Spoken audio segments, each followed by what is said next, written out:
Music by Deepak Nishad. आजाए बोलो मुआ घरे आजाए बोलो मुआ घकेरेल गरिया के घरे आजाए बोलो मुआ घकेरेल गरिया के साथ चलब देव घरा पिया करे खातिर जल धरिया के घरे आजाए बोलो मुआ धकेरेल गरिया के घरे आजाए सजनमा हो धकेरेल गरिया के घरे आजाए बोलमुआ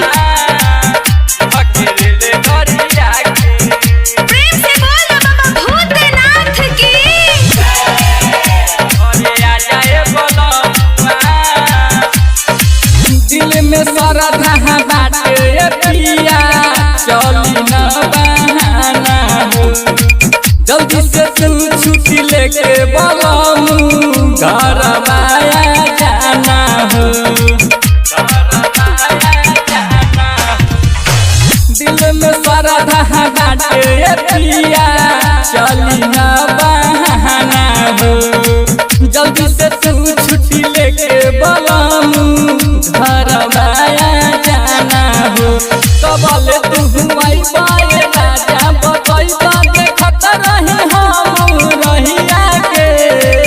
घरे आ जाए बोलमुआ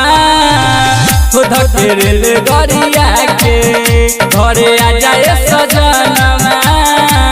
हो धकेरेल गरिया के Recording by Nishad Recording Studio, Muzaffarpur. धकेरेल गरिया के बोलो बोलो बाबा बैजनाथ की दीपक निषाद सजनमा जाए के बड़ी बाटे मनवा हो यादव राजा राहुल जाए खातिर बाटे संगवा हो दीपक निषाद सजनमा जाए के बड़ी बाटे मनवा हो यादव राजा राहुल जाए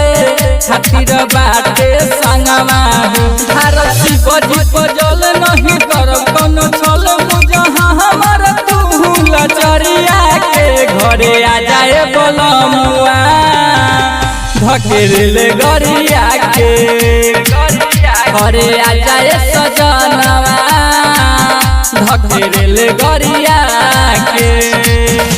धकेरेल गरिया के।